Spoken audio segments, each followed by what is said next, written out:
Jackson, I need my fix. Of what? Where's the Endgame? I need my fix. Oh, you're excited about that? No. Are you a little bit excited about Just Endgame? a little bit. Just a little bit. Oh my God. We should maybe do a topic about Marvel. Yeah, you think? Should we? I mean, we can change to a Marvel topic if you'd like here at the last second. I've been wanting to talk about Medea for weeks, but Jackson's like, no, let's talk about Marvel. But this week, what are we doing? Top 10 Marvel movies? Top 10 Marvel movies. With a little twist, right? That they can be from Sony, Fox. Any Marvel movie. Okay, so while all those other lists out there are giving you just half measures. You could go to the original Captain America from the 90s. Okay, or the original Fantastic Four that was never released or whatever. Or the original Hasselhoff Nick Fury Agent of S.H.I.E.L.D. Oh, I don't think I've ever heard of that. Yeah, well. Well, never mind. We can't do it. I got to see that one first. Just...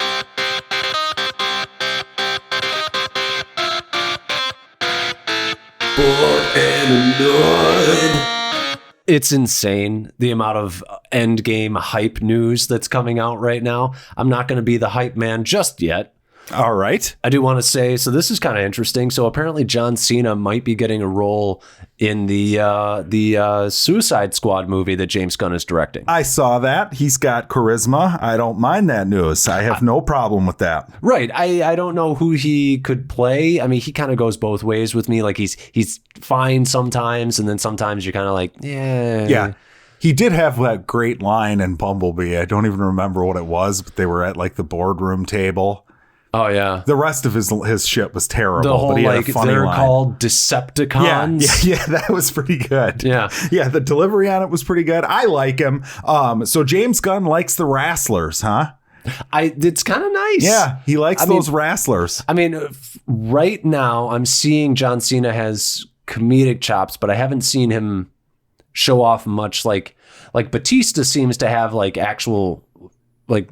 emotional range, I feel. Yeah, I think far. Cena does though. Like in Blockers, he was like a big dumb idiot, but he did have his moments where, like, you know, you had to feel for him because he's trying to make a relationship with his daughter. A lot of the time, though, they played that for laughs, though. Yeah, like most of the time they did. We'll see. Suppose. I mean, he's got charisma. I'll give him a shot.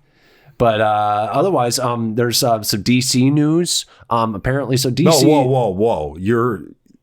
You're supposed to be a Marvel show. You shouldn't be talking about DC. Is it bad news? It must be bad news. It is bad news. Is it? Start the rumor mill. Well, Swamp Thing is so they were making a Swamp Thing TV show. Okay. For DC had like this sort of like all access streaming service that they were doing. Yes, right. And apparently they're ceasing production on that Swamp Thing early. Like mid-season, right? Yes. I did read this. And they're really kind of uncertain about the future of this streaming service, which is like, I think it's kind of smart. Well, aren't they charging like as much as Disney is going to be charging monthly? Yeah, but it's only DC stuff. And it's like, dude, like Disney is smart because they have their whole catalog to work with. Yeah, they could be charging like $15 a month. Like if this was a Warner Brothers one, then it's a different story, but it's not. It's just DC shit. Yeah, so that wasn't a smart move, but I think it's a smart move to sort of, you know, let's regroup. Let's figure this out, you know? Yeah, I mean, I would agree. If it's a pile of shit and nobody's ordering the service, they should just stop the service. Yeah. Seems like the logical way. Yep. I know Netflix is about to have a opening in their superhero catalog to start some superhero shows if they want to try it again. Yeah, that's true. You know what I mean? Fuck it. It's true. Sign a DC deal. Marvel's on its way out. Yeah, why not? Fuck it. Yeah, so this is actually a couple weeks old and it's not confirmed, but I thought maybe we should touch on this. Apparently, now there's two projects that apparently Taika Waititi might be signing on for. Okay. One, there's the rumor of a Thor 4, but nothing is confirmed there. It's the thinnest of rumors on that one. And Deadline, I believe, reported a couple weeks ago that it's basically a done deal that he will be doing a live-action Akira movie for Warner Brothers. Sweet. So this is awesome. You must be excited. I'm pumped for this because, one, he's actually going to cast like Japanese people because it takes place in Neo Tokyo. Okay. And I'm pumped for he's basically going to try and find young unknowns to do the movie. So those are all really good choices. And the anime is classic. And he said the way that he's going to do it is instead of doing what the anime did, he's going to go back to what the manga did and sort of basically try and do like a direct adaptation of the manga versus the anime, which is smart because you don't want a Ghost in the Shell situation. That movie sucked. Yeah. So really pumped for that one. And then before the end game of all news. Yeah. La Llorona won the weekend. Yeah, like 3 times its budget too. So the Conjuring Llorona. So the Conjuring movies will keep on coming. They're just going to keep on coming. Actually, I haven't seen any of the Annabelle ones, but before La Llorona, there was a Annabelle 3 now. They're on the 3rd Annabelle movie. Right. I heard that like it's coming and it's going to be like Annabelle versus like the couple from The Conjuring. Okay. It's the crossover event. But wasn't the couple from The Conjuring... Like, what's funny about this is, like, the whole point of The Conjuring was that it was, like, loosely based on, like, a true story about the Warrens, you know? Yeah. And rest in peace, by the way, that woman passed this last week. Oh, wow. But, yeah, now it's just... ridiculousness. It's going to be Freddy versus the Warrens. Yeah, soon. Apparently so. I figure we should touch on this. By the way. Technically, it's news. Weston Man breaks Guinness World Record. Watched Captain Marvel 116 times. The total length of time that he sat and watched Captain Marvel. Let's see here. It was like, hang on. It's 116 basically times 2. Yeah, 100. Okay, 14,268 minutes of sitting there watching Captain Marvel. Apparently, this is just he likes to break Guinness records, and he thought this would be a good one to do it with. Should have done it on Alita, you fuck. Yeah, would have made the difference.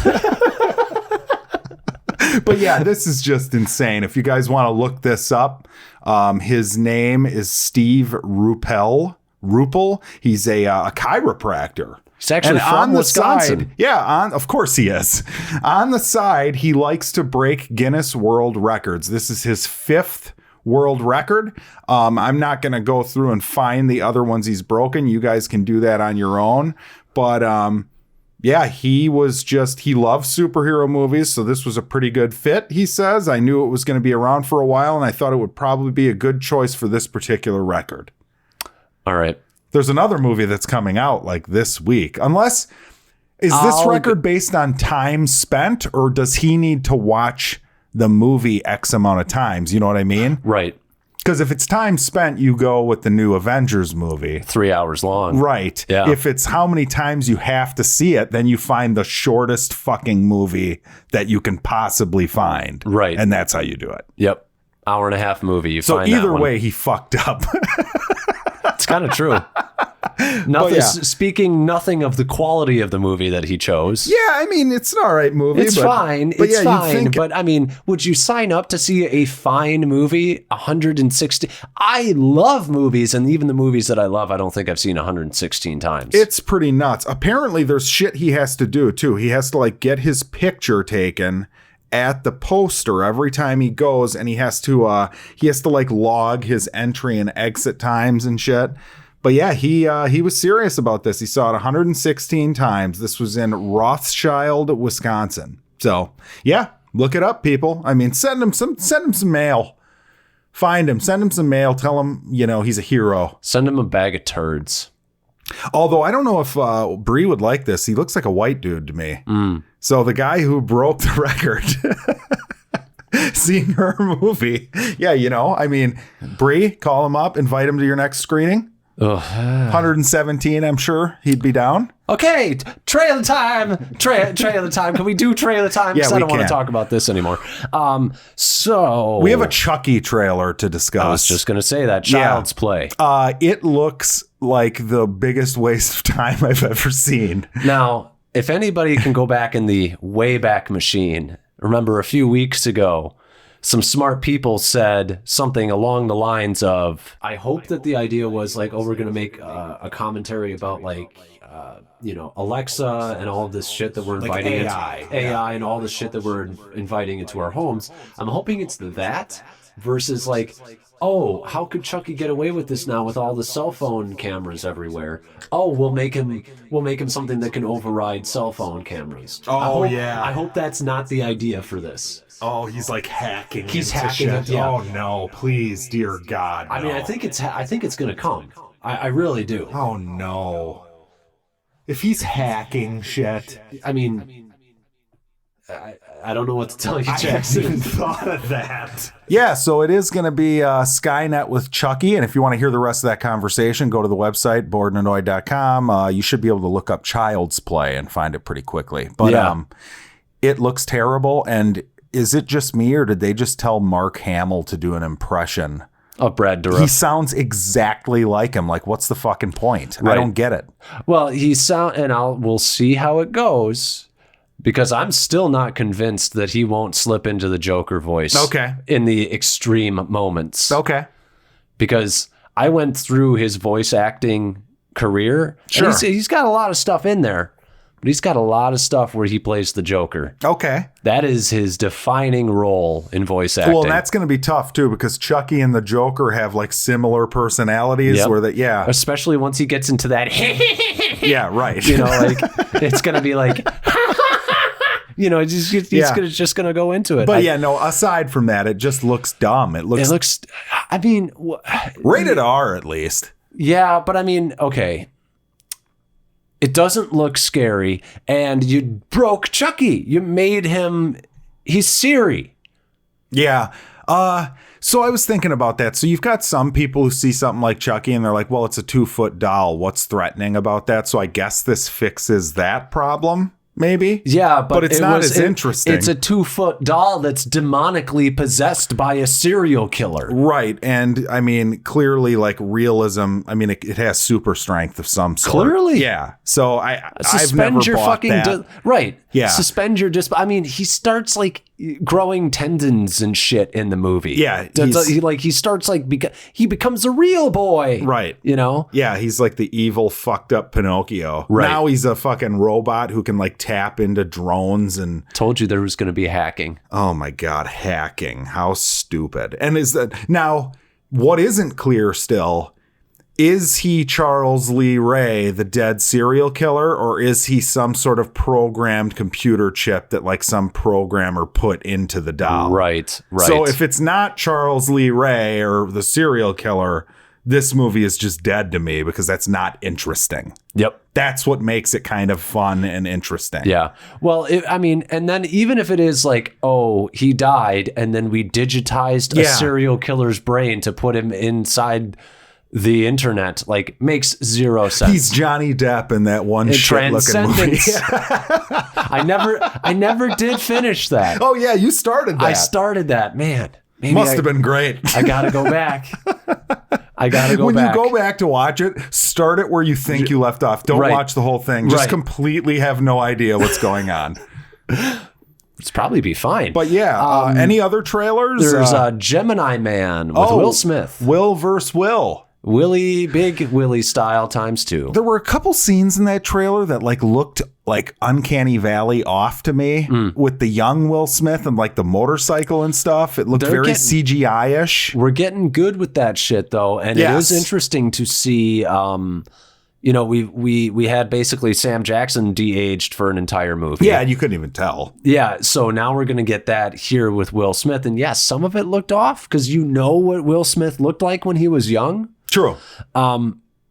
But some of it looked really good. Well, and it's an early, probably the first trailer we've seen. Like, they still have time to clean up bullshit. But it looks kind of intriguing. Clive Owen looks like he makes an appearance in the movie. It really looks like a 90s movie. Yes. I believe there was an Arnold Schwarzenegger movie where he was cloned. There's somebody in my house with my family eating my birthday cake. So I think we're looking at something similar to that.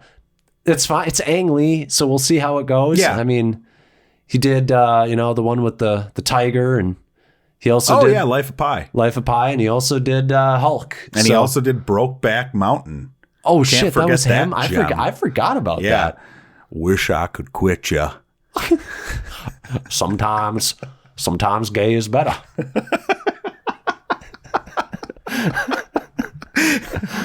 But yeah, so those, I mean, I can't think of any other trailers I saw. I know there's a new Brightburn trailer, but I haven't checked that out yet. I can't remember what it's called. It's like Anna or Hanna or something like that. And it's a new like badass like female Is killer. that the Amazon series? No, it's a movie that's coming out. Well, because I know that Amazon just released the Amazon series of that, so you might be mistaken. No, I saw it was a trailer that played before Hellboy. Okay. You don't remember seeing this ad? It's no, the only ads I've seen is for the show, but it's possible they played it before a movie, so I hope you find out you're wrong. And then you need a correction next week. I'll just leave it in. But it looks really good. It looks like badass. Well, I think, Alex, when you get home, you can just turn it on. I'll probably do that. Is my feeling. But there was another piece of news that I saw before we get to Endgame news, which was Disney apparently shut down this Mouse Guard movie that was being worked on at Fox. Okay. It's based on a graphic novel, and it's basically about mice in a world with no humans in medieval times. So they're mice knights. Sure. So yeah, I guess they were going to do like a live action version of that, and now Disney has kind of scrapped that. I think the series gets a little violent. Okay. But I'm a little sad about that because mice with swords sounds kind of fun. Yeah, why not? I don't know. I'd watch that movie. Remember that owl movie? Yes, I love that. I never saw it. The best Zack Snyder movie. It probably is. It is. I wouldn't be surprised. It is. I guess this could have fit in a trailer time, but I just thought of it now. Did you happen to watch the footage that was released from Celebration on The Mandalorian? No, I didn't. The like behind the scene. It looks fucking awesome, dude. Does it? Yeah, like all models, they went back to like OG style Star Wars. They like had to call in like there's that 501st Legion, which is like a charity group that like cosplays as stormtroopers and shit. Okay. And like Jon Favreau needed extras and had to like call some of them in to be extras in the show.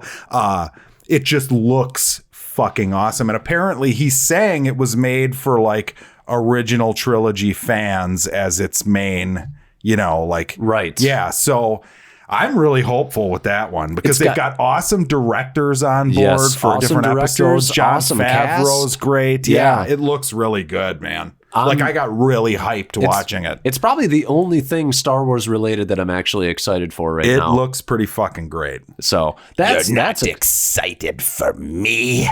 No, I'm not. No. You will die. How did I know that was coming? Oh, well. You sound like he always shows up at the weirdest times. Sound like a one-trick pony there, Emperor. You will die. Strike me down. There's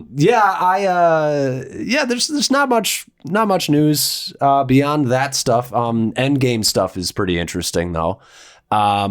This is truly insane. So the premiere just happened last night as of this recording. First reactions were great.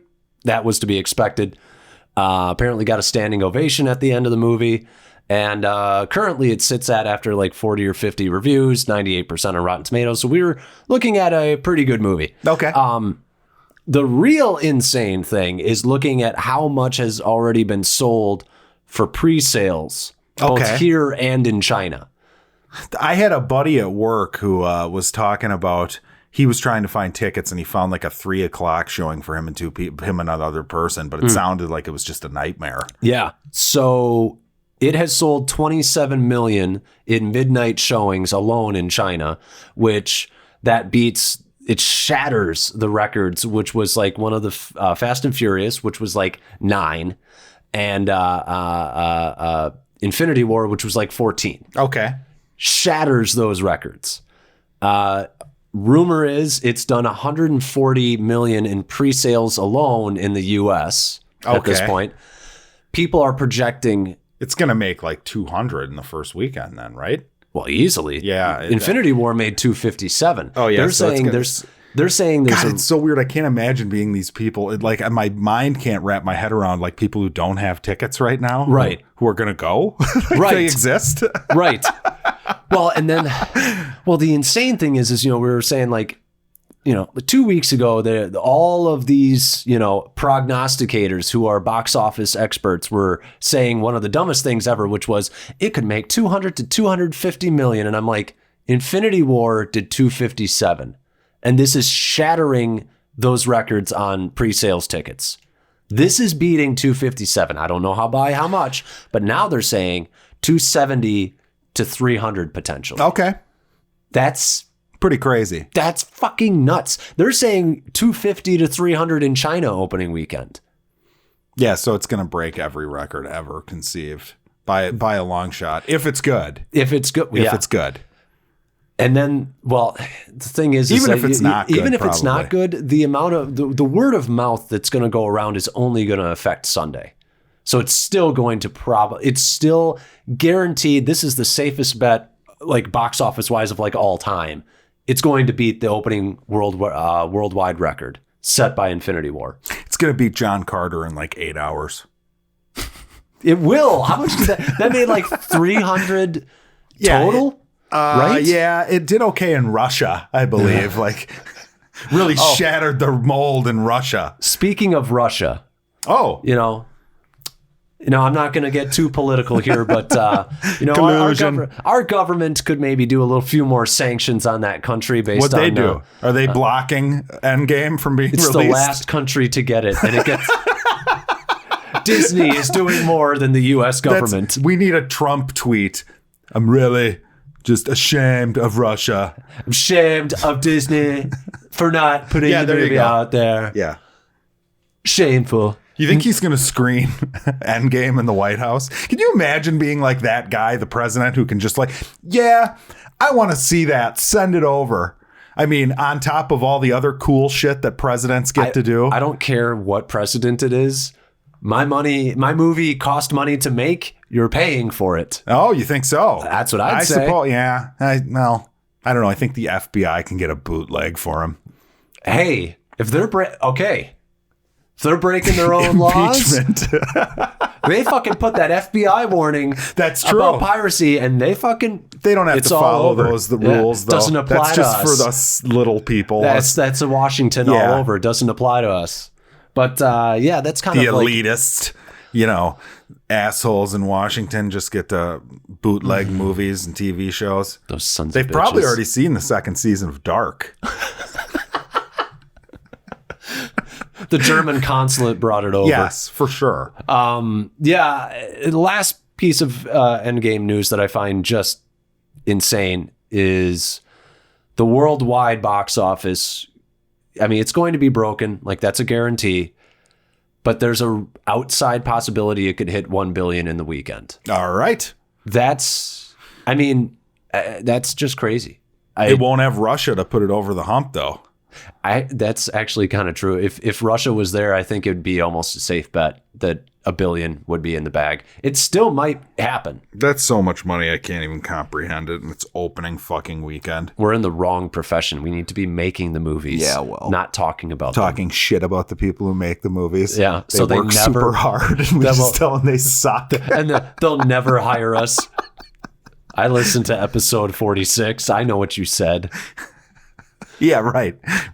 But, Which one was 46? By the I way? have no fucking clue. You see, you should have. If you would have known that, that would have been really good. Yeah, I just number them and then I just move on. All right, perfect. But yeah, I'm done with that. So we got shit we watched. Shit, we watched. Did you watch anything this week? I started the Santa Clarita diet. Next. What else did you watch? No, I'm just kidding. How was it? It's not great. All right. See, I've heard like good things about this. I mean, I find Drew Barrymore grating in it.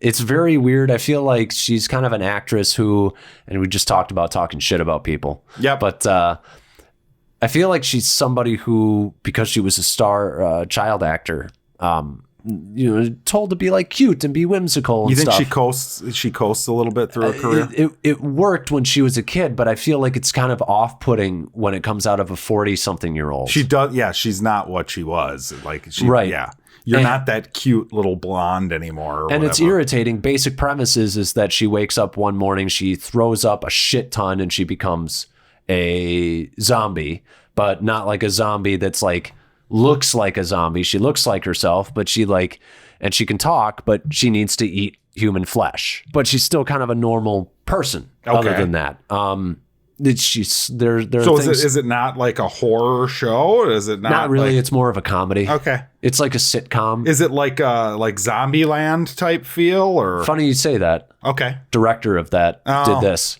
All right. Also director of Venom. And Ruben Fleischman. So I have come to the conclusion that Zombieland was an aberration. Is he doing Zombieland 2? He is. So we'll find out if that's true. Come Zombieland 2. We will. But this was not a good... It's one of those things where I'm intrigued because it has a story. Like, it's unveiling information about how she turned out this way and new things happen as it goes. And there's a boyfriend character for their daughter. Okay. The Justified guy is Drew Barrymore's husband, and then there's a daughter. Timothy Olyphant or whatever? Sure. Yeah, is that his name? The main... The Oliphants. The guy from Deadwood. He was the... They sent the Oliphants. He was Mickey in Scream 2. Spoilers, he ended up being the killer. Sure. All right. Sure, yeah, it's him. Yeah. All right. And then there's a boyfriend character who lives across the street, and then some other douchebags that are in it. Not a lot of likable characters. It's basically the daughter, the boy across the street, and the dad can sometimes be okay, but they're all dumb. Like really, really, really insanely dumb. Okay. And that's very off-putting because you're like, no way would you get away. And it's not whimsical. You're just idiots. So... not a great show. I'm going to keep going because I want to know what's going on with the whole zombie thing. But I did start season 2. I'm only like 3 or 4 episodes in season 2, and season 2 is an improvement over season 1. Okay, maybe it gets better then. Maybe it's just because the humor gets better. Okay. And that goes a long way for it. It's not great though. It's season 1 was like a D+. Sure. This season is like probably a C+. Okay. So I won't be watching it. I shan't be watching that one. Oh, the Oliphants. Skip that one. I'm gonna skip that one. Shan't be watching the Oliphants. So I'm gonna combine 2 movies because they were both fucked up and nuts. Okay. I watched 2 horror films. First was Videodrome, which is James Woods is the star of. And this is another one made by the guy David Cronenberg, who did The Fly. Right. And I had watched that one, Rabid, recently. Yep. This one, really intriguing premise. James Woods is like the head of like a TV station, like a syndicated kind of smaller TV station, and he's looking for like the next big thing, and it's like violence sells. So his thing is to like he's looking for something like ultra violent that'll really set him apart. Right. And he's got this guy, and they're like tapping into the satellites trying to find like different shows around the world that are really violent, and they find this one called Videodrome, and all it is like a woman in a room chained up and being like beaten and mutilated and shit. So he's like obsessed with this, and as he starts watching it, like it hypnotizes him, and he starts hallucinating things, and like the message is like very unclear because it could be just like a satire making fun of people who like think that TV does this to you. Right. Or it could be like a actual like, okay, this is what TV does to you thing. Do you like that it's unclear, or is it a detriment to the movie? I mean, it was a fucking entertaining time. Okay.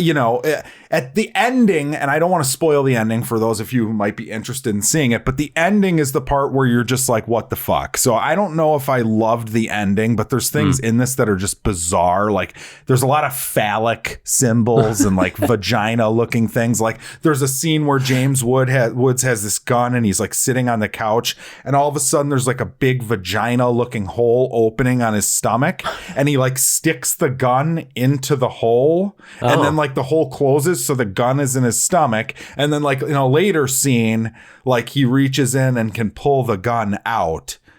There's a scene where someone gets shot by like this woman like rolls this TV out, and some of the effects are pretty neat, like the gross like body horror effects, but there's like a penis looking thing that like stretches through the screen of the TV.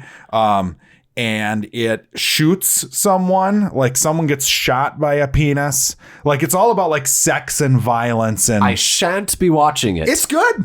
I shan't be watching it. David Cronenberg, man. The guy's a genius. James Woods is great.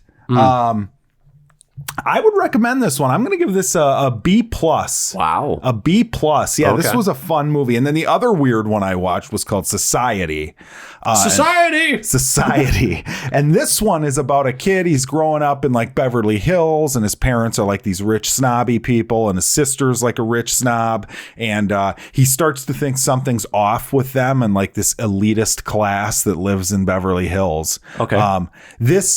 And he starts to believe they're like aliens or something. This might have the most insanely bizarre final like 15 minutes I've ever seen in a movie.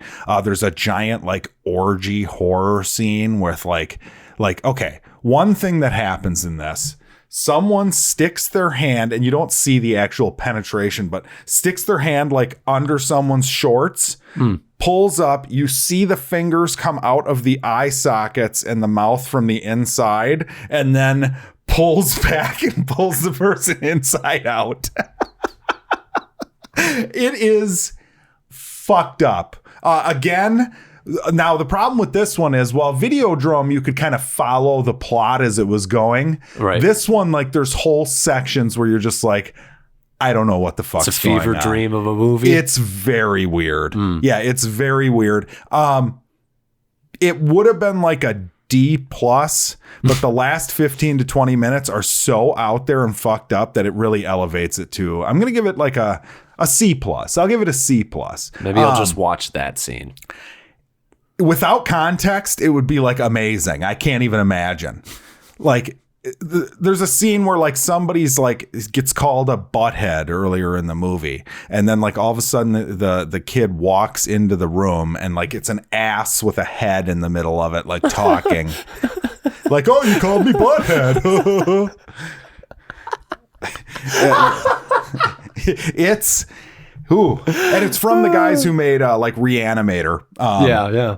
That's my new thing. I think I'm really going to get into these like really sicky exploitation movies. They're very fun. They're surprised. I can't imagine like if they did it now, something like this, right? They would try to use like CGI. And it just doesn't work the way like the old like Evil Dead style like body horror effects did, you know. If they did it now, it would be like Mother.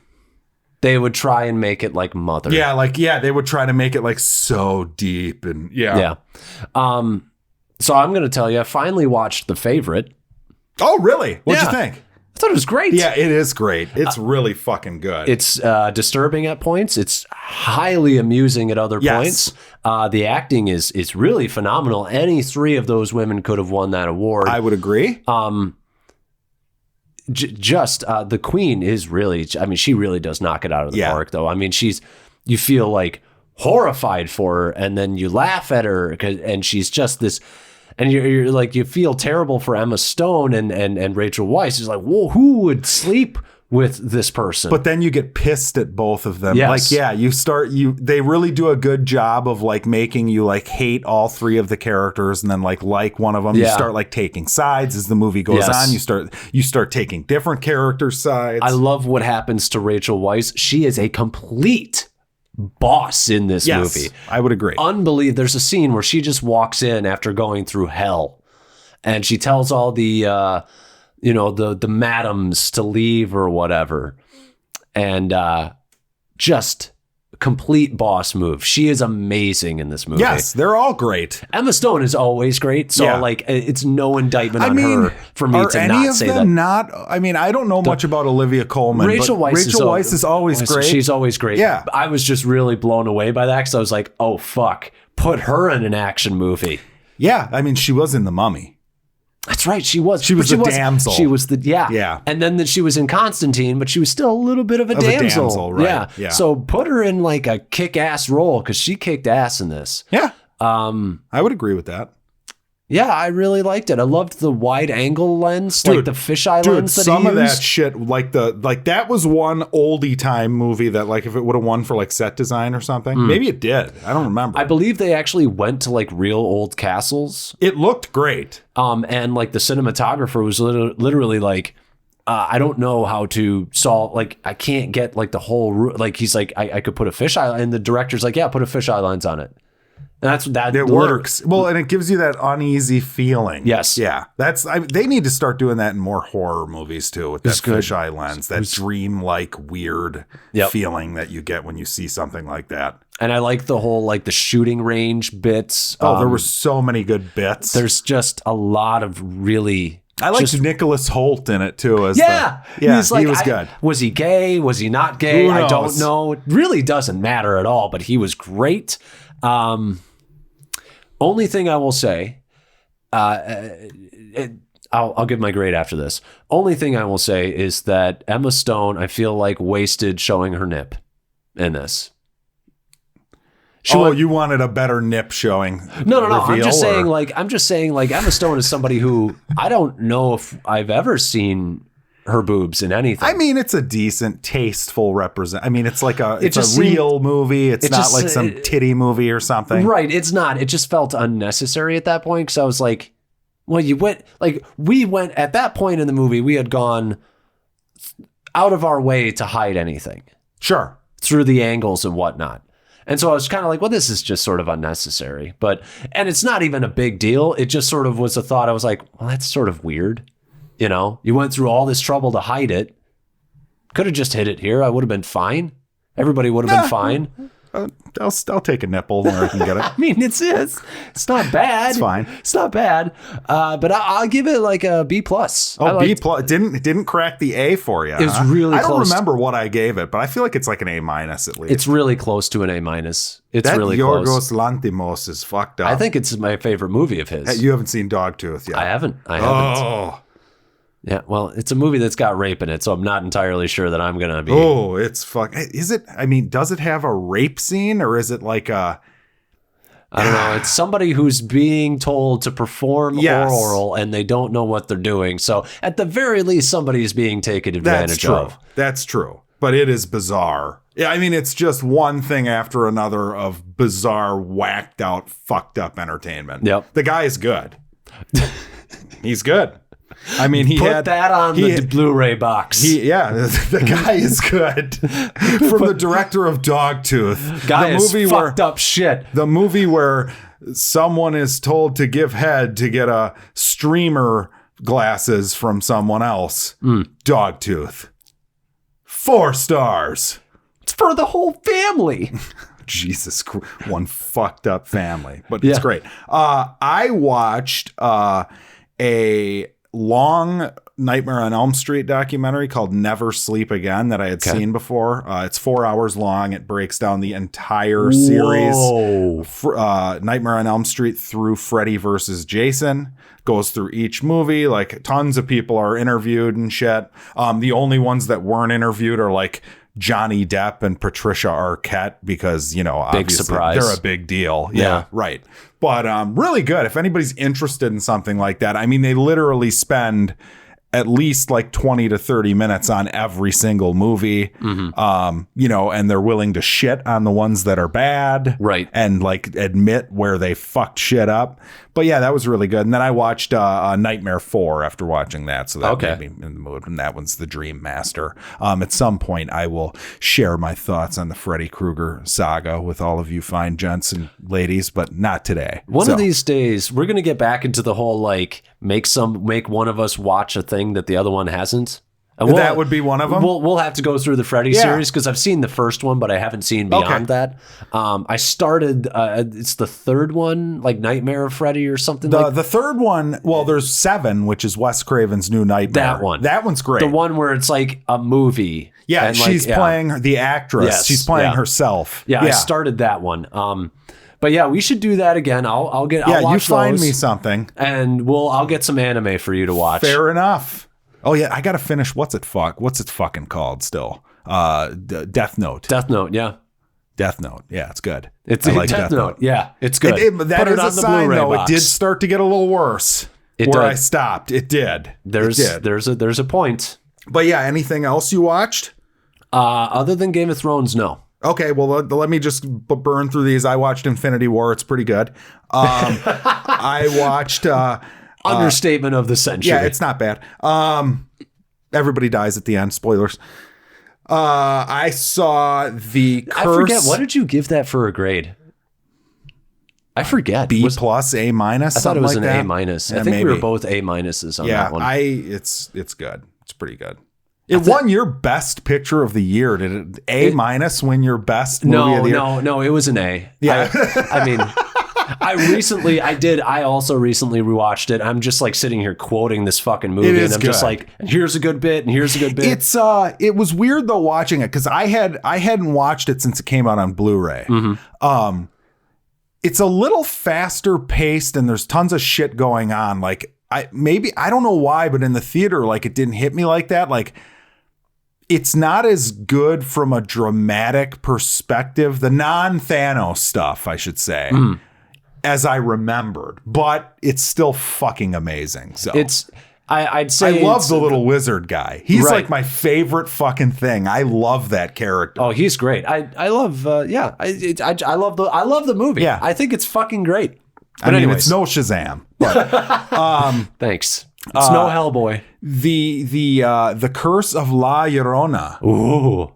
Oh my goodness. La Llorona. It's getting a D. Did anybody... Okay, you're just ignoring that joke, because I understand it's a lame joke. But did anybody actually do anything like that in the movie? No. Oh, okay. No. Well, I'm a little disappointed. Well, it's supposed to be taken seriously. Okay, but maybe that's the problem, is that it's La it's a Llorona, real legend. And it's in the Annabelle universe, the Conjuring universe. So all these things are like based on like real...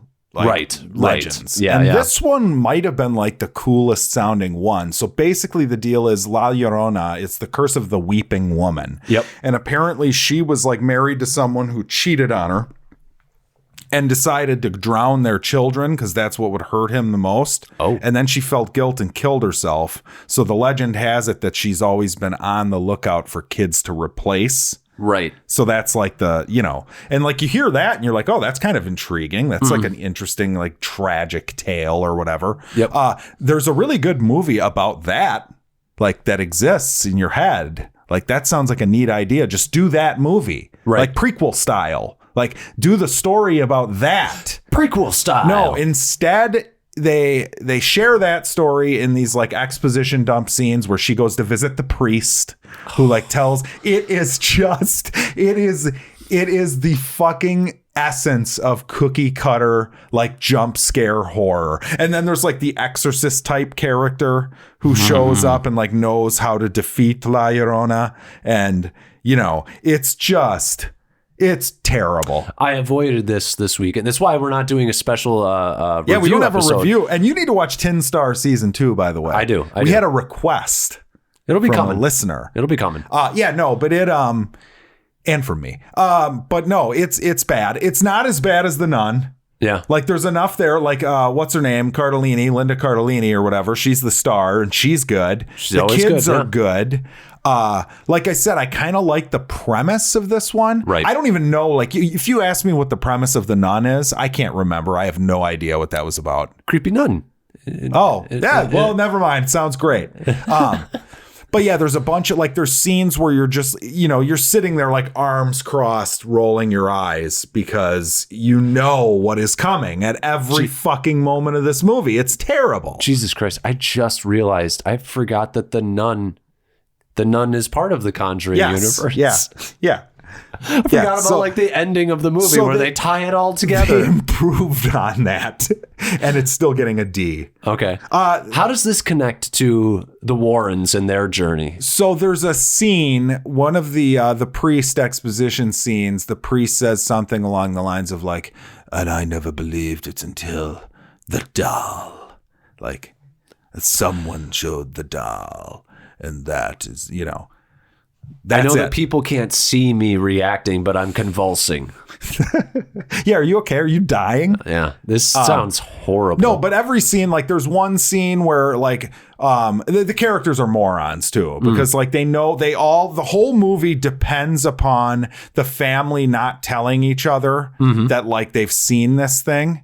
And all three of them have seen it. So like, oh God, that's the worst. So they walk in, "What's wrong, Mom?" The kid will walk in and she's like, "Oh, nothing." But you know that kid's seen it too. Yeah.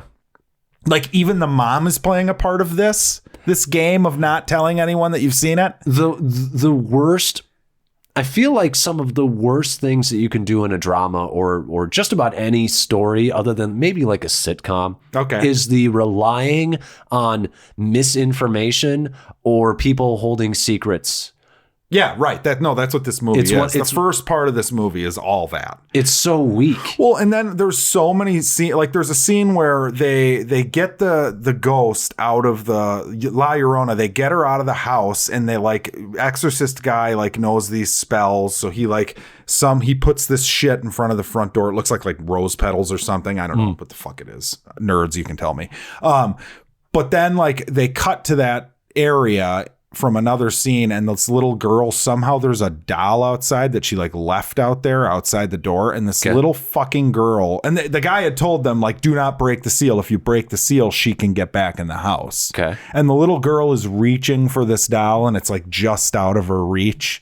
You can like see it in your head. You know the scene. Yeah. So she gets it.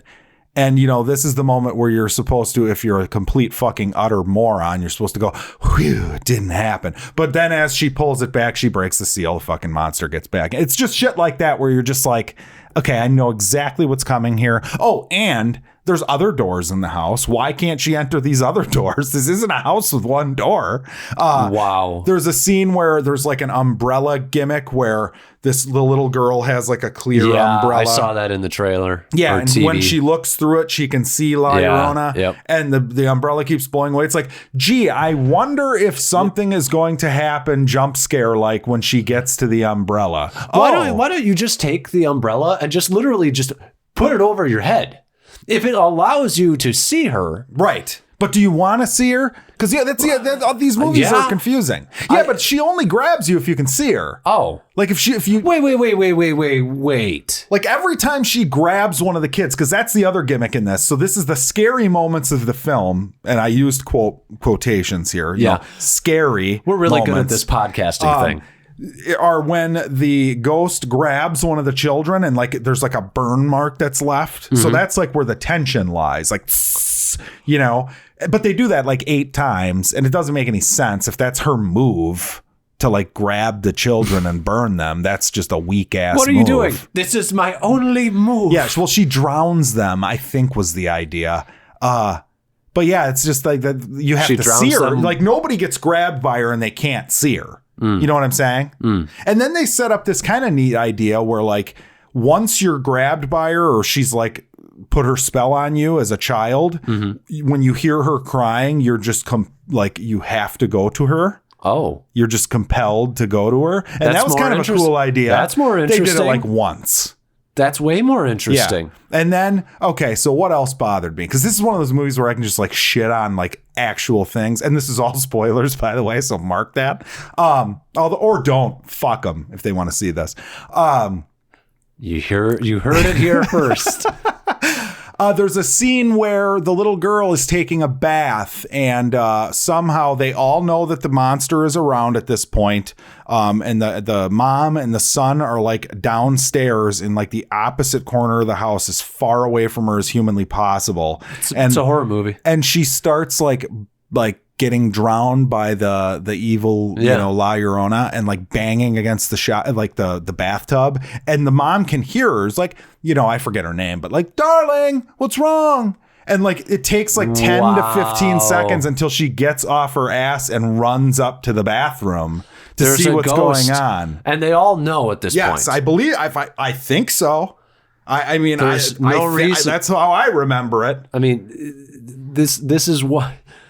It's just how you can see the writers going, okay, how can we set up a scary scene?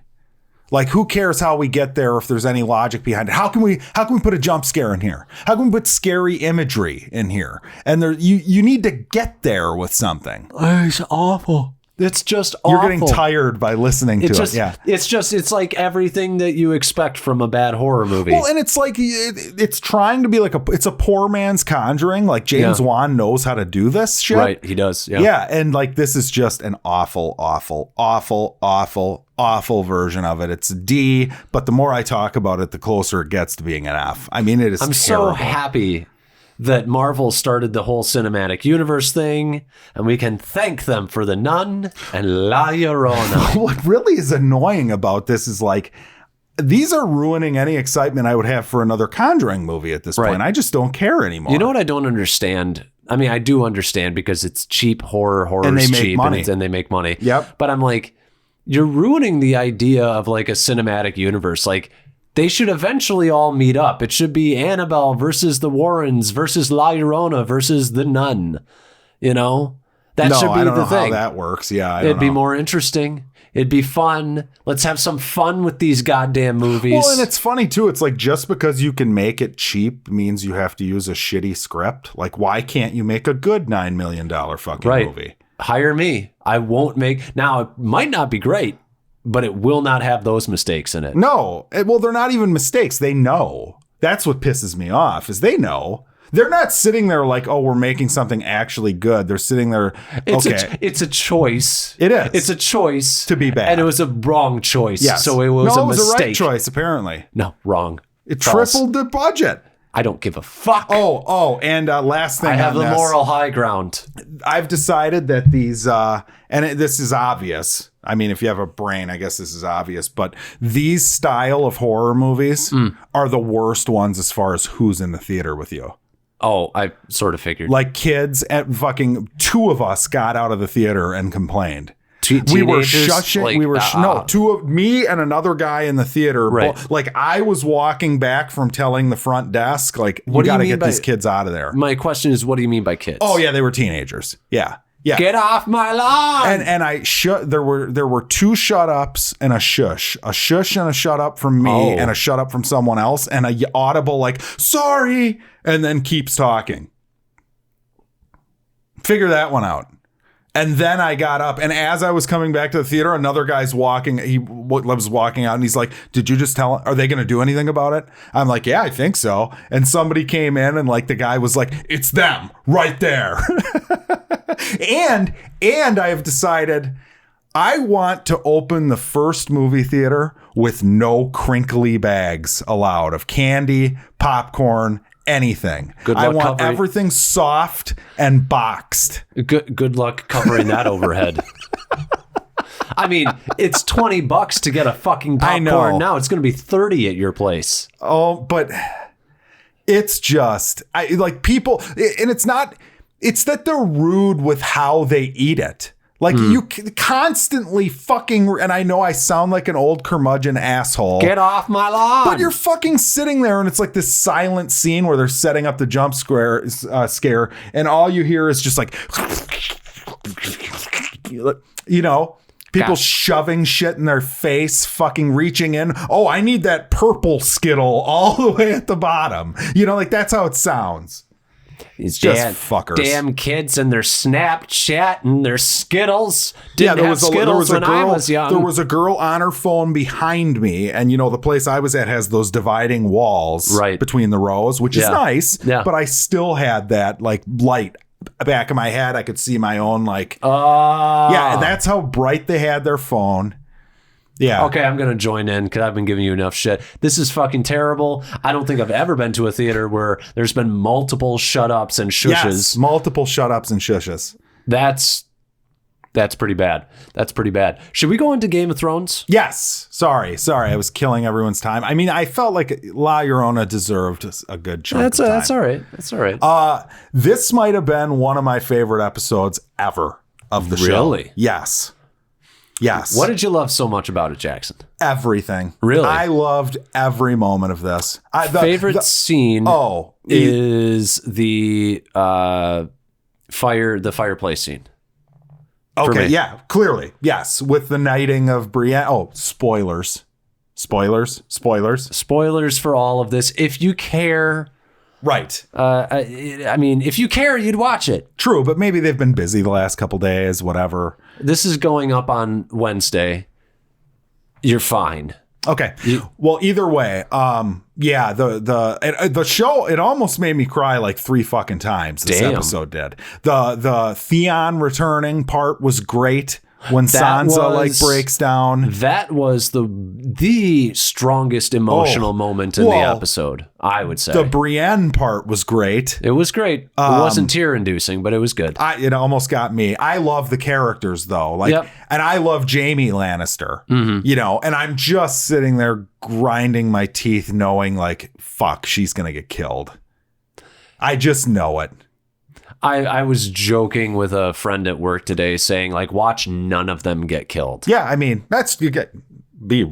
people would be pissed. It would be such a, what a twist. Shyamalan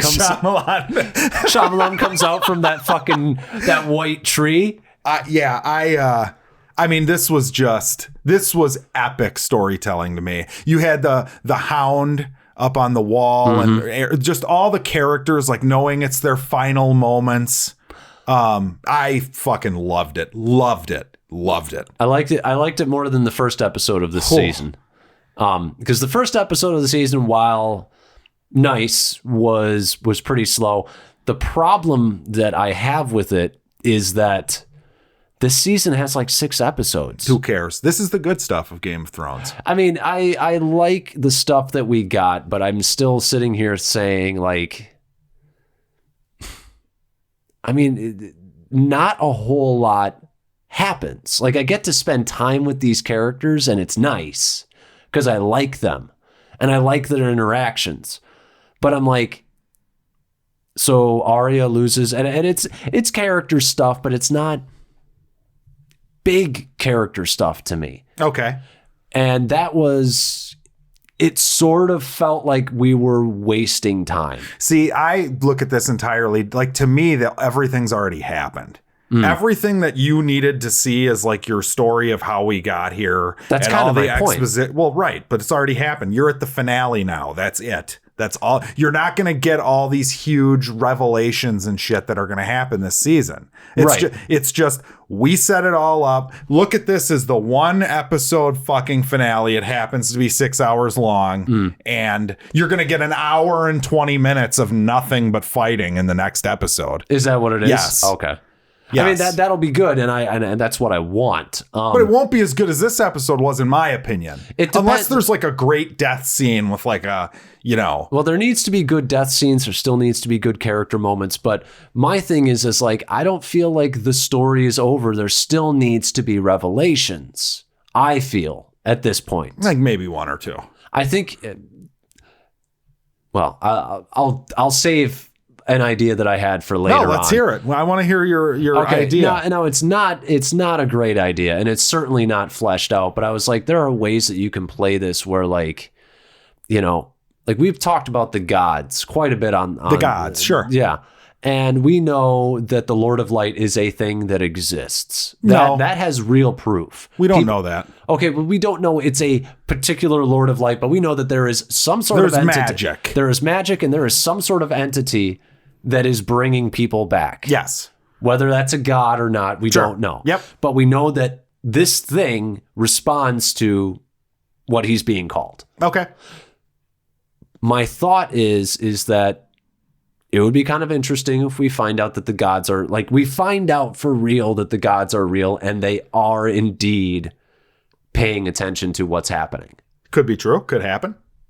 That would be an interesting revelation. Okay, it could happen. I mean, it could. There's no reason that can't happen. I'm not saying it's a great idea. Like, and then this is even me taking it to like a really ridiculous realm. And this is where you'll laugh at me.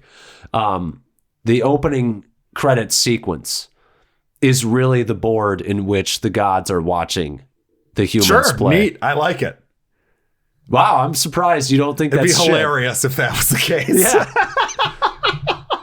I don't mind it. I mean, I kind of like the idea The of Game of Thrones is like a board game that they've all talk about a Shyamalan twist. Right. They're not even real people. No. They are real people. I know. I get it. I get it. But yeah. They're just yeah. I mean, I that episode to me was everything I love about Game of Thrones. Right. Yeah, the battle, fine, great, but it's gonna be fucking fantastic. Don't get me wrong. I love a good battle scene. Mm-hmm. But this shit was so like heavy and awesome. Just fucking some of the moments with like Tormund Giant's Bane and his yes. I mean, just the characters are so Tormund good. is fucking fantastic. He's amazing. Yeah. And that's the thing. Is like you like all the characters, but I think it's the expectations of what the season is supposed to. If this was season 5. And this was the episode. But you got all that last year, man. Or 2 years ago, man. Whatever, a decade ago, man. And that's the other part of it is we had to wait so long. Yeah, but I've been waiting for this. This is what I've been waiting for. Like, even in reading the books, this is what you want to see. You want to see the characters come together, and you haven't seen it. They've been split apart for a decade as we've been watching this fucking show, and that's what I want to see. I'm not watching this going, oh man, I really just want to see the big Night's Watch fight versus Winterfell. Right. No, and I'm not saying that's all why I watch Game of Thrones. Obviously, I mean the problem is actually. At least I would say that this is a problem with Game of Thrones, is that it's made its shift from a political show about people vying and jockeying for, political power into a show about fighting the zombies. Now, that was always there. The threat. Yeah, that was what was being ignored by those that were vying. Yeah. Right. But now it's gotten to the point where that political intrigue is kind of gone to a certain extent. So yes, I'm still left with characters that I like, but now it's like, I mean, we'll get through this battle and we'll see who lives, I guess. Right. Well, it's funny because like all the marketing and everything that everybody talks about, like who's going to end up on the throne. Like, what do you think the backlash is going to be from people when no one does? Oh, you think no one will? I don't think there's going to be like a winner. I hope not. That'd be stupid. Oh, everything ended up great and fucking Daenerys and Jon are the king and queen. Like, I don't see that happening. I think there are people who would argue that maybe that's not great. Well, anyone in nobody deserves it. I mean, in my opinion. I think Jon is probably the best one. Yeah, but he's dead. He's not going to get it. He's dead. What if that's the secret, is that we have an undead king? He's dead. Nobody's paying any attention to that. Everybody just forgets that like he still hasn't paid whatever price needs to be paid. What if that's the cliffhangers?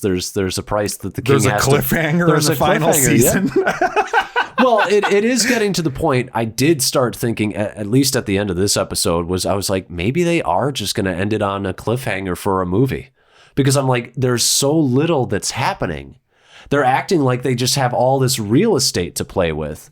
And I'm like, maybe they will do a movie. Well, next week's the big battle, and then you have 3 episodes. I mean, think about what can be done in a 3-hour movie. Right. You know what I mean? Like, I don't know. I think people are freaking out over nothing, personally. And there's a part of me, too, that's like, I kind of wanted, like, we'll just see. We'll just see how it turns out. Because I'm not going to, like... You sound like one of these bastards I've been hearing, oh, I want battles!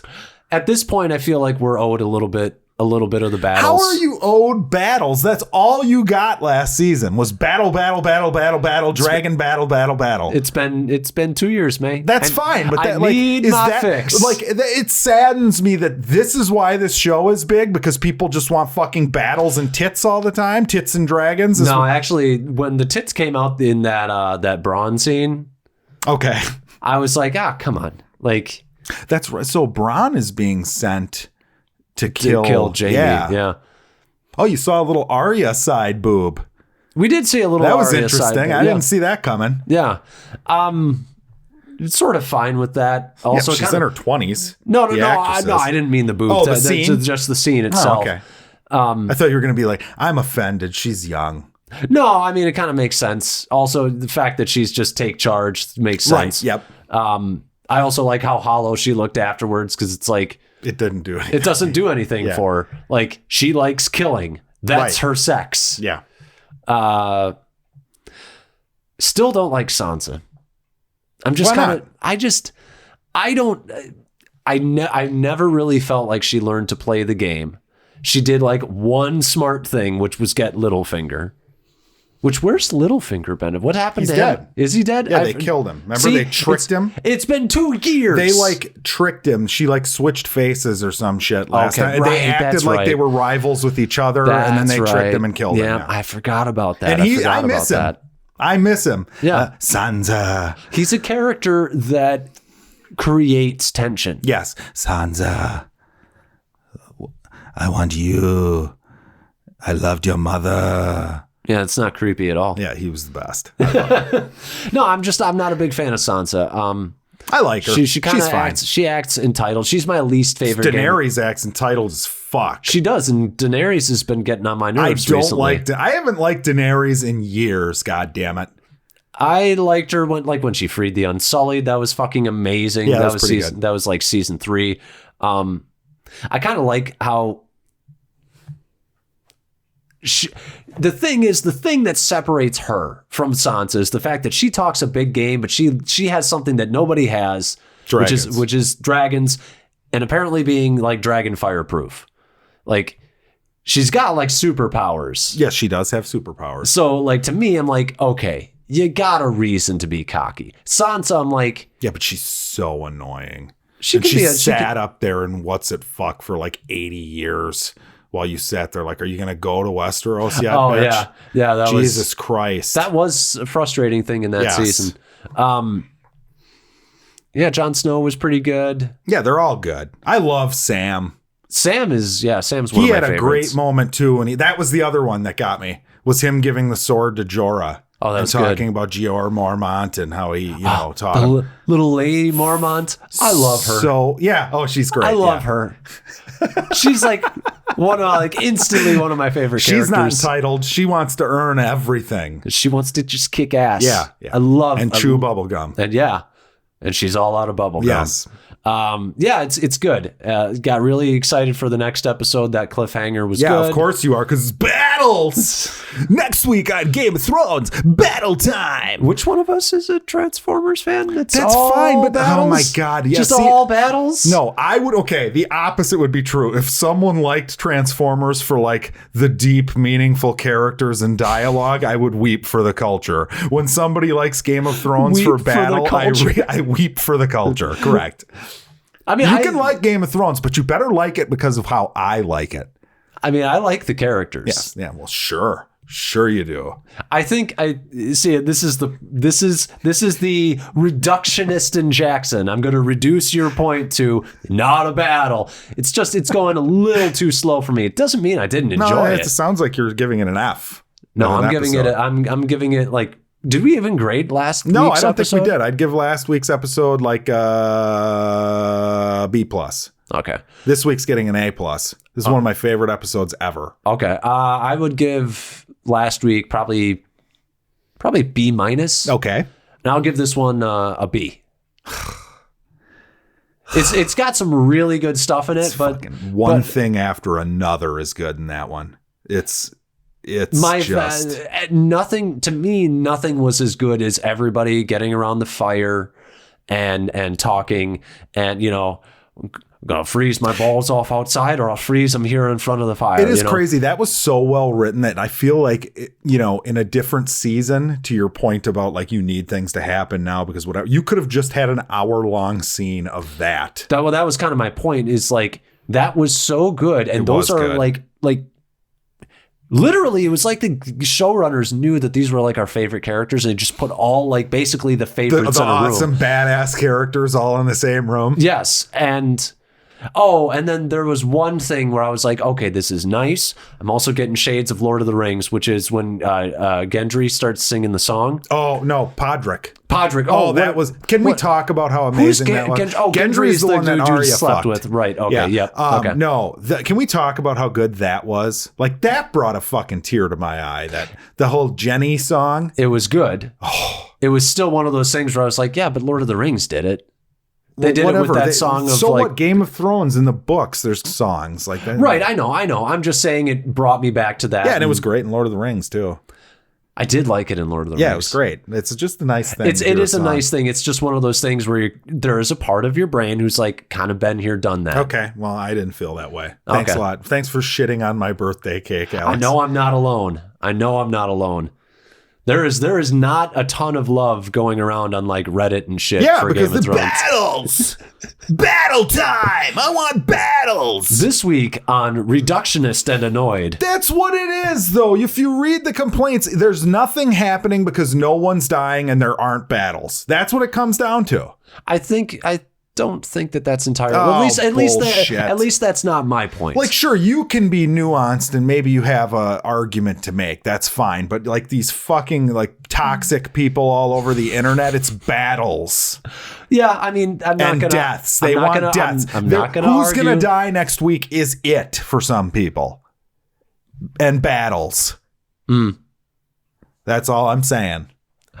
There are people out there like that. Yeah. There are also people like me who are like, could have a little bit more going on that's not necessarily a battle. Yeah, well, I'm just saying. I bet Jeremy from Geeks and Gamers wants battles. You're probably on Team Jeremy right now. Ooh, don't you ever. You know he's a fucking Game of Thrones fan. Is he? I didn't know that. I don't watch that. He probably was just sickened when Brienne got knighted. Now the feminists are coming into Game of Thrones. Look, if I'm honest, I mean, you can actually chart like Game of Thrones development. Do you remember when we're running a little long here, but I'm going to say this anyways. Oh, it's Game of Thrones. You remember that episode where Sansa got raped on her wedding night? Yeah. Well, what's his name stopped her from being raped, right? Or am I wrong? I thought am I she thinking got of the wrong? Oh yeah, from what's his fuck, the dirtbag. Yeah. The guy who fucked with Theon. Yes. Right?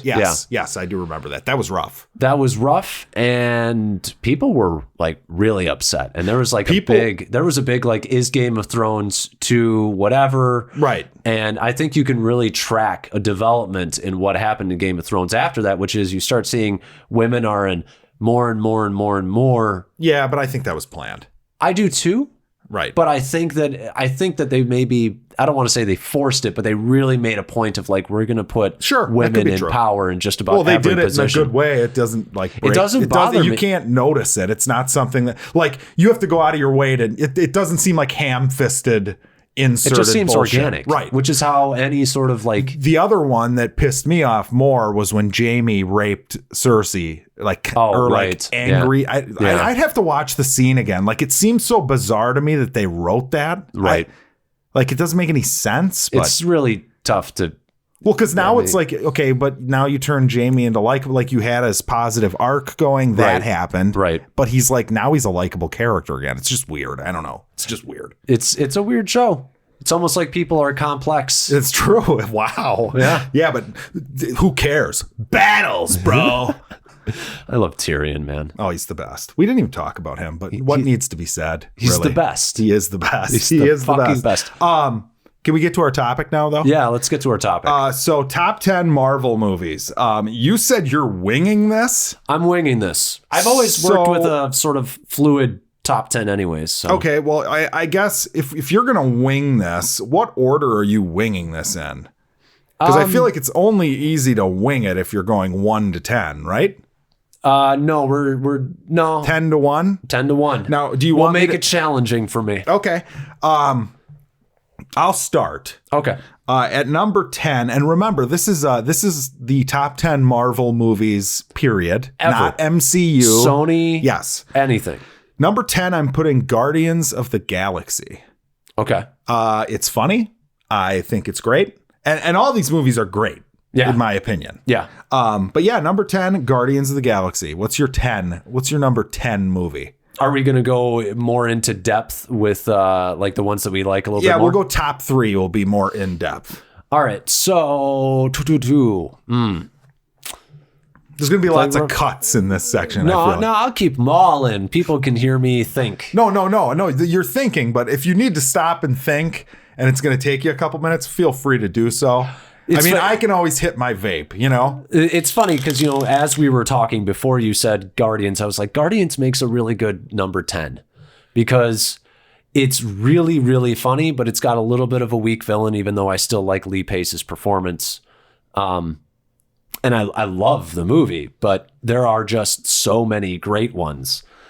Yeah,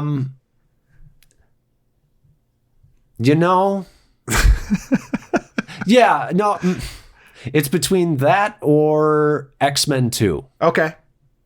So, yeah, I'll go with Guardians for number 10. Okay, we're agreed on number 10. We'll have the same number 10. This is where you're going to really think I'm an ass. Okay. Number 9, Doctor Strange. I really like Doctor Strange. I don't fully understand this. Yes. Well, so then I'll explain it. Okay. His character in the first act of the movie is pretty much what elevates this because he is a real asshole. And it was fun and he's an asshole, period. Like continuing. That's why he's a fun character because he's kind of a prick. And he's like kind of like the anti-Tony Stark type of prick. Like Tony Stark's like a likable, charming prick. This is true. Doctor Strange is fun to watch because he's just a pure prick. He's kind of like, I would say Bill Murray in Groundhog's Day is he's almost not even a likable prick. He's just a prick. Right. And I also really like Tilda Swinton in this. Yeah, she was pretty great. What knocks it for me is the villain. The villain you had Mads Mikkelsen, and he's terrible. He's just wasted. But also, I'm really surprised that you put that over Guardians. Also, well, here's another reason why. Some of the coolest 3D that I had seen in a movie theater in a long fucking time. Yeah. And it has an awesome third act with the whole time bit at the end with like him tricking the time lord or whatever the fuck it was. It was great. The subversion of the Marvel formula of destroying the city and beating the villain with your brawn.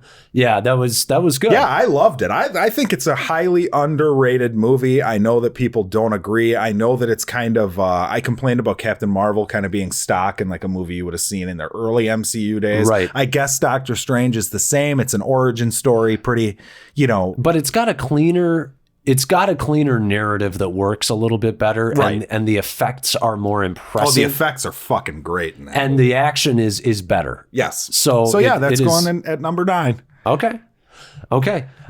So yeah, for number 9 for me, and it's a squeak. It squeaks by Guardians, which is X-Men 2. Okay.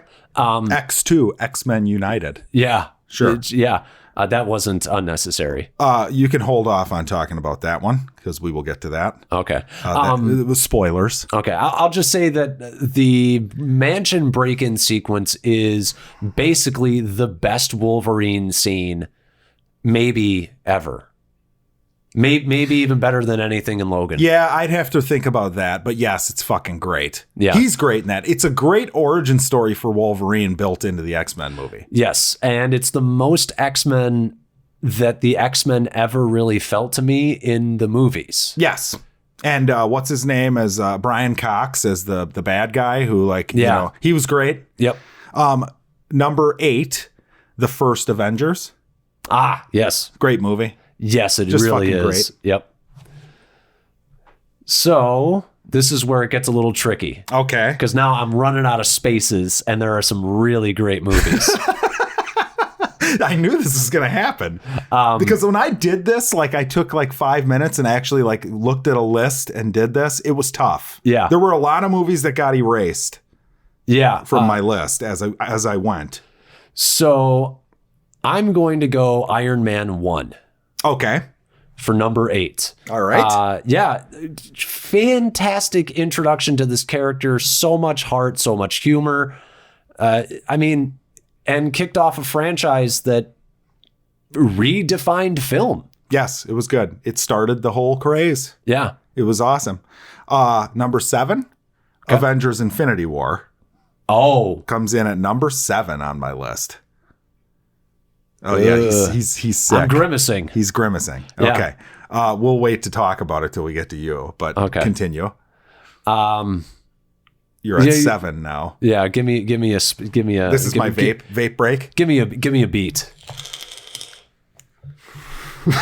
Like I'm going to rap. All right, we're back. So I took a second, and I'm gonna go Civil War For 7? for 7. All right. Civil War. It's a movie that I feel like aged better because of it was like the 2016 election before the 2016 election. It's two parts of America breaking apart, being manipulated by a foreign power.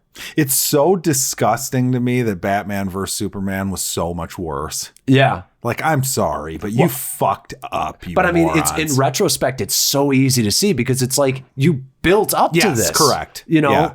like you can't just do that with Batman and Superman on their first meeting. Yeah, it's true. So, yeah. Civil War. Civil War had great action, a great introduction to Spider-Man, great introduction to Black Panther. Fight scenes were just phenomenal. Great character moments for Cap and Tony. Yeah, it was good. It's not on my list, but it's good. It's really good. Yeah, it's not on my list. That's how good Marvel is, though. It's sick that that's not on my list. I'm gonna spoiler: the original Spider-Man from Sam Raimi is not on my list. We'll have an honorable mentions list at the end. Next on my list is the Spider-Verse at number 6. Spider-Man Into the Spider-Verse. I only liked this better upon second viewing. Right. This is just great. It's so fun. You know, it's not as heavy as some of the other ones, but it does have great themes. I love the movie. It's so fun.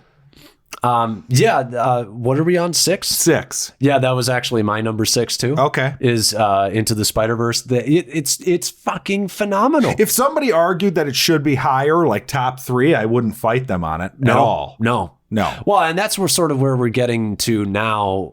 Honestly, it's almost where we are, other than like a couple of the stragglers at the bottom, like 9 and 10. Like Doctor Strange.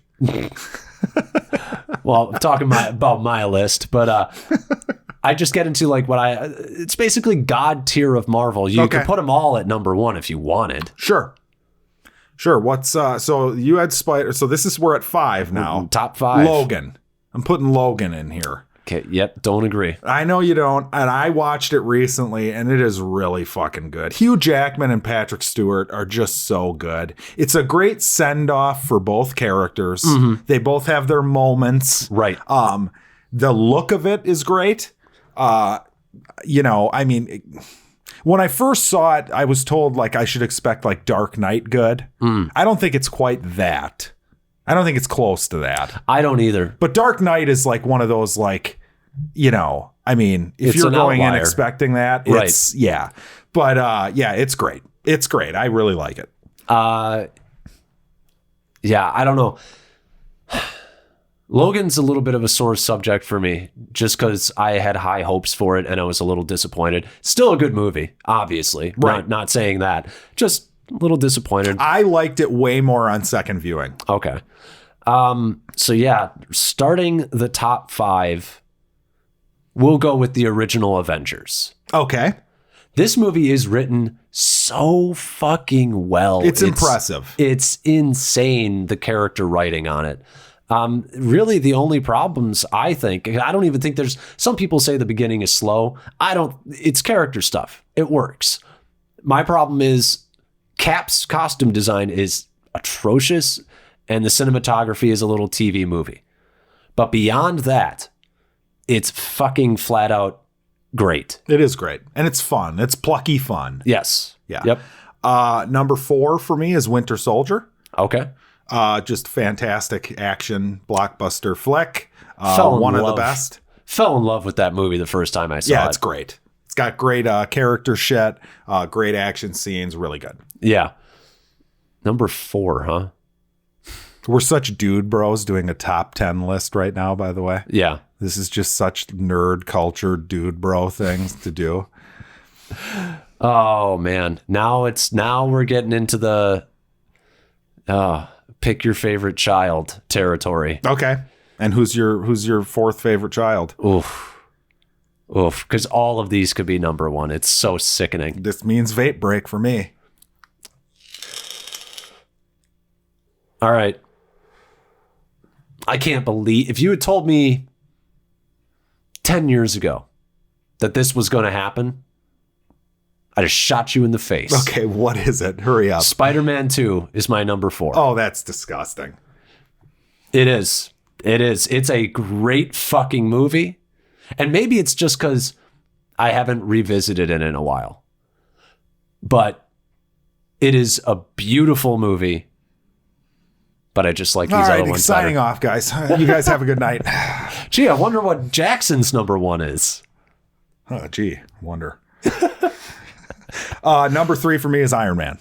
Okay. The first Iron Man. Wow. It's just better than Winter Soldier or Infinity War? Yeah, it's just fun, and fucking Mr. Stark Downey is so good. He is. It's just so good. It's not trying to be Civil War. It's not trying to be that. It's trying to be a fun action movie that kicks off this new thing they're going to try to do, and it's fucking perfect at doing it. I love that movie. Yeah. Love it. Oh, yeah. Oh, yeah. I mean, it was like a Hallmark moment in the theater. And you'd seen superhero movies before, but it was still like mind-blowingly good. Yes. You couldn't wait to watch it again. I remember when the trailer came out for that movie. Everyone's like, Iron Man. Why are they making an Iron Man And then they're going to movie? play like the Black Sabbath Iron Man movie, like song, like really in the trailer. You're like, oh, this is going to suck. It was the time of Ghost Rider. It was the time of Fantastic Four. Yeah. And to have it turn out the way it did it's amazing. Such a kick in the face. Love it. It's great. My number 3, I hate fucking doing this. I really hate doing this because I love all of these top 5, probably equally, but it's just me in the moment. Okay.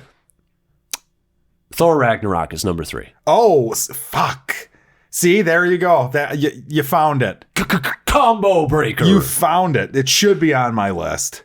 It's motherfucker. It's so fucking It is good. great. The script, it's hilarious. The action. I mean, I love that Hulk fight with him in the gladiator ring. I'm going to use that as my excuse that it's not on my list. It's because you didn't I like it. It's just not my Hulk. I mean, the thing that I love about it is like, if we finally get talking Hulk, like, yeah, he makes jokes. Yeah, I don't want that. Just give me Hulk beating things and being a tragic character. It's comic accurate, though. He does talk in the comics. I don't give a fuck what he does in the comics. I want to see more tragic Hulk. Fine, he can talk, but he should be saying, where's a giant gun so I can kill myself because I'm so pissed and angry at life. Talk about that. I mean, I really liked the fact that Joss Whedon actually threw that in there in the first Avengers. I tried to blow out my brains and the other guy spit it out. Fucking great. Yeah. It's just it's a kid's movie that somebody talks casually about suicide. Yep. Pretty good. It was a great, like the whole Coliseum scene was good. Yeah, I will give you that. I love the part that got me a little bit was like, it made me laugh, but it made me upset was like the banter in the bedroom or whatever. That was where it got a little silly. Yeah. But I love Taika, so I'm okay with it. It worked. Yeah. I'm not saying it didn't work. Right. But yeah, what's oh God, we're at the top 2. What's my 2? What's your number 2? X2, X-Men United. Wow. Love that movie. That was another Hallmark moment for me in the theater, was that opening scene where Nightcrawler breaks into the White House. Still one of my favorite fucking action scenes. Dun, dun, dun, dun, dun, It just works so well. And it's such a cool introduction to such a cool character that they never ended up doing anything with after that movie. I was always a little disappointed. I mean, I think about, okay, we're 90s kids. We grew up with the 90s cartoon. I loved that cartoon. Yeah, it was great. And when I think upon the X-Men series and think about that cartoon, I'm like, so many missed opportunities. I would agree. Because that cartoon was like basically, like they literally just ripped stories from the comics and just did them. Yeah. And I mean, I don't know that because I never read the comics, but I could see it. It makes sense. And I love like Nightcrawler had one of the coolest fucking costumes. Just black with red fucking... Did you not like the look of him in the movie? I liked the branding tattoo thing. Okay. But I hated like this trench coat. Like it was very a costume of the time. Sure. I liked it. That really is one of the saddest things that X-Men 3 turned out the way it did. We never got them again. Damn, would that... Like that, they had it going with 2. They really did. They had set up like the whole Pyro versus Iceman thing. Yep. Like I was super fucking pumped to see how that turned out. Right. Like all the characters were really well set up and you cared about all of them. Yep. And then 3 was just a fucking disaster. It really was. But yeah, I love X2. I love the scene when Magneto breaks out of the plastic prison by pulling the iron out of the dude's blood. Yep. I love all that shit. The ending's good. With the dam, like the secret Phoenix base. Yeah. The Phoenix thing at the end. I love that movie. I think it's fucking great. Yeah. Great movie. My number 2, and like I said, it's just been like pulling out fingernails at this point. Winter Soldier is my number 2. Oh, Jesus. I can't believe it's not your number 1. It's so close. I thought it was number 1. It's so good though. I feel like somebody loop it back, please. Find me the spot in the Endgame review by us, available on the website and wherever podcasts are. This is why where you said Winter Soldier, it wasn't as good as Winter Soldier. And that's the thing is like you're allowed to change your opinion, Jackson. That's true. It's not. I did it about 20 times today doing this list. And the problem. That's why I don't like particularly doing top 10s is because it's how you feel at the time you wrote it. And that might even be different 2 days from tomorrow. That's true. You know, I mean, it could be way different. Actually, a little secret. Alex had planned us like doing a little gimmick here. Yeah. And possibly cutting this short and going to some other like jackass topic to kind of play like an April Fool's joke on everyone. And he's like, yeah, and then we'll finish the list the next week. And I'm like, well, you can't do that. Because then Endgame. The list fucks up. Yeah, it fucks the whole list. Yeah. I mean, I'm assuming it's going to be a top 10. I think it's a safe assumption. Yes. But Winter Soldier, I mean, the fight scene's fucking phenomenal. The music is, I still think the music is highly underrated. The acting is great. One of the saddest scenes in the Marvel Universe. Bucky is amazing. It's a fucking great movie. They're all great on this list. Yes. But none of them come close. Here, I'm going to show you a picture of my list. This is how it is laid out. Because Spider-Man 2 is arguably the best superhero movie ever made. Arguably. It's really funny because, like, I mean, I love Spider-Man 2. It's insane how good it is. I love Spider-Man 2. There are moments now as I've gotten older. Okay. Which, and I know that you'll just be like, oh, come on. You fuck. But there's a point, one of my least favorite lines from Peter in the movie is punch me, I bleed.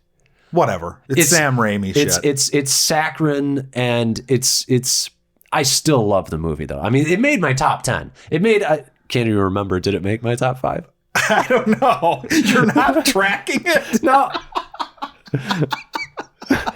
I think it was 4, maybe. No, 4 or 5. Yeah. So made my top 5. Which is disgusting, by the way.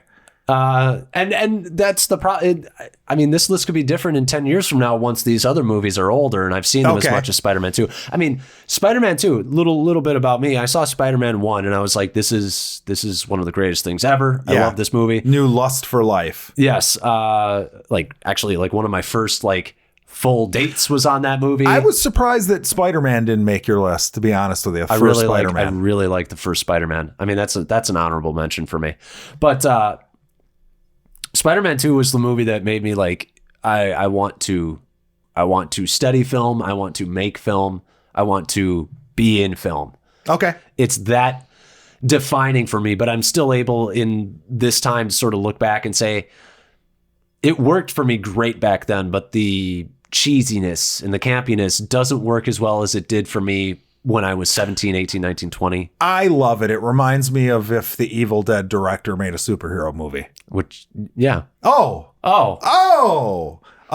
it's Spider-Man 2 is masterclass Alfred filmmaking. Molina.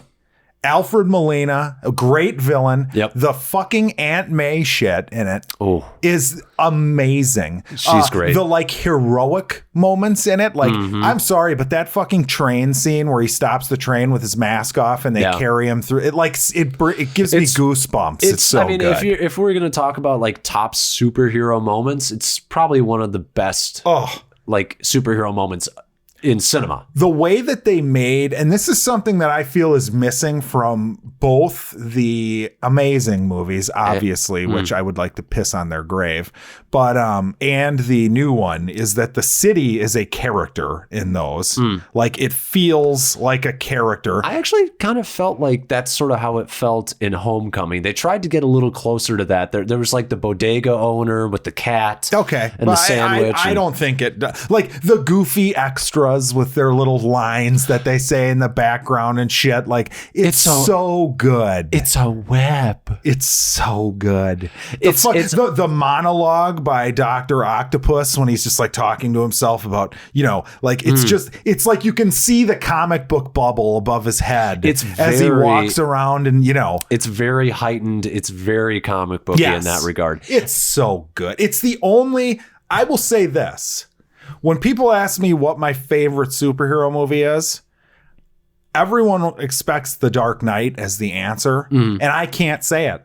I can't say it, and it's only because Spider-Man 2 exists. And then right behind that is the original Superman, but that's so campy and old that it almost kind of isn't.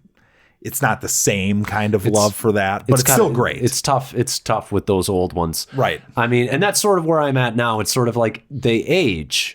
Sure. The CGI is still great on Spider-Man 2. It's pretty good, yeah. It looked way better than the first one. It was a vast improvement. Like him leaping the buildings and shit. Yes. It looked way better. Well, there was that scene in the first one where all the dudes turn into skeletons when he throws the goblin. And that was, you're just like, what is this? Yeah, but that's Sam Raimi, though. Yeah, yep. It is. Well, the other thing I really want to stress, no one in Spider-Man 2 is treated as a second-class character. No. They're all important. Aunt May, it's so easy to just treat her as like a tool that moves the story along for Peter. But that's not how I feel watching that movie. Yeah, you're right. The character work is really fantastic in it. James Franco is given a lot to do in that. Oh, Franco.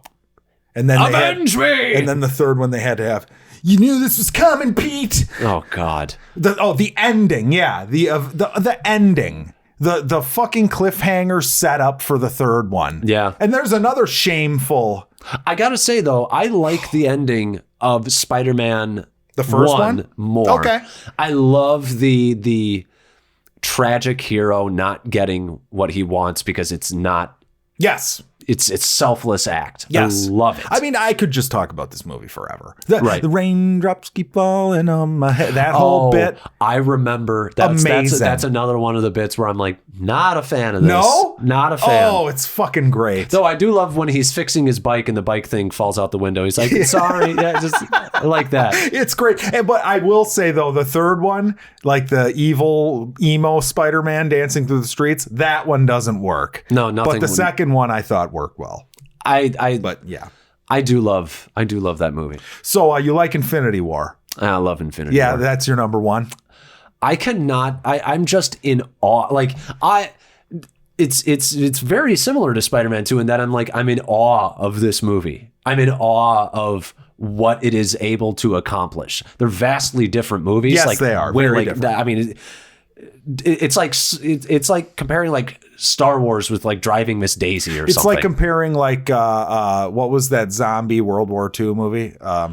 Comparing that with like Schindler's List, Saving Private Ryan or Schindler's List or something. Yeah, exactly. Because Overlord, yeah, which was great. Yeah, I love. I cannot believe it works.